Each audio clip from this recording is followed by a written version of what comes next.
Okay, hi everyone. We're talking about approximation methods. And in this video, I'm going to talk about the second approximation method, variational treatments. I'd remind you to read the handout from Macquarie that describes these, and you can get some details that I won't cover in the lecture. So there's an idea called the variational principle. It says the following: if an arbitrary wave function, phi, is used to calculate the energy, the calculated value is never less than the true value. That is, the energy that's associated with some arbitrary wave function phi is always greater than or equal to the true energy of the system. And this turns out to be incredibly useful. Why? Well, it means that I don't need to solve the Schrodinger equation to get a wave function. I can simply guess whatever the wave function might be and calculate the energy associated with it. The variational method is essentially a guess and check type method. If you guess a wave function, you don't know how accurate your answer is. You don't know if the calculated value is close to the true value, but it does allow you to put some sort of upper bound to the value. And so this ends up being very useful. And I want to give you one example of that. So, particle in a box. Imagine we didn't know how to solve the Schrodinger equation, and we said we're just going to guess some reasonable wave function other than a sine function. Pause for a second and see if you could think what might be a good guess. And if you do, you might convince yourself that a really good guess is a parabola.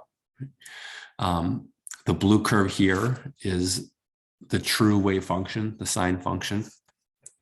The parabola is just some guess, and you can see it's actually a reasonable approximation. Now you have to guess in ways that work. So you can see I've written this wave function in a form which will go to 0 at the edges of the box. But we can simply guess a wave function. And what I want to do now is go through and show you that the variational principle is true. So let's calculate E min for a particle in a box using the trial function given here and compare its value to the exact result.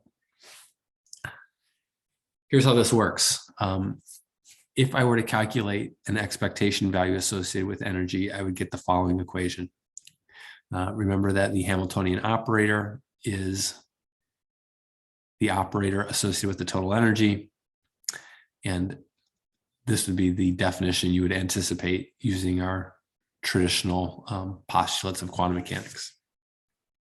Now, you may be asking some questions. For instance, why have we written energy as an expectation value? Isn't this normally an eigenvalue, right? That is a constant. And the answer here is that phi, our trial function, is just a guessed function. We didn't solve the Schrodinger equation. And therefore, it is not necessarily an eigenfunction of the Hamiltonian operator. If that's true, the best thing we can do is to calculate an average. So this formalism works. The other question that you might ask has to do with this term here. What is it, right? What is this integral of phi d tau in the denominator? And it will turn out that the wave functions that we guess are not typically normalized. In order to correctly calculate energy, however, we need to use normalized wave functions. And so one way you could do that would be to go through and evaluate the normalization constant. That would look something like this. But if I solve this for n squared, I would get the following expression. And you can see that that is the same as the denominator in our energy equation.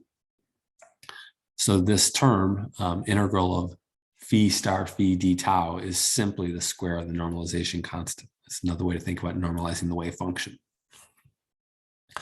So let's go through and do this. Calculate E min for a particle in a box using the trial function given here and compare its value to the exact result. I'm not going to go through all this. I'm just going to show you kind of what the answers are.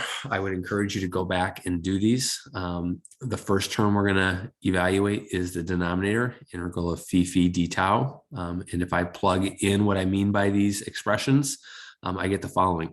So it's a definite integral from 0 to L. I plug in my wave functions. I evaluate, and you get L to the 5th over 30. In the numerator, I'm going to have to do a couple different things. One of the first things I'm going to have to do is evaluate H operating on phi. This is particle in a box, so it only has a kinetic energy term. If I take a second derivative of my wave function, I'm going to get something which looks like this, negative h bar squared over 2m times negative 2. I then take this expression, I multiply it by phi star and integrate over all space. And again, I'm not going to work that all out, but if you plug in some numbers and do the math, you'll end up with h bar squared over m L cubed to over 6. At this point, I have my numerator, I have the denominator. I can go through and put this all together. And if I calculate the energy that's associated with, I will get 5 h bar squared over ml squared. Right? That is my final result. The second half of this one had you compare our calculated value with the exact value. If you go back and look at your notes or you're deep into this, you might remember that E0 for a particle in a box, the true energy is h squared over 8ml squared. I could also write that as pi squared h bar squared over 2ml squared. The energy we just calculated was 5 h bar squared over ml squared. And if I looked at the ratio of those two functions, E phi divided by E0, you get 10 over pi squared over, or 1.013.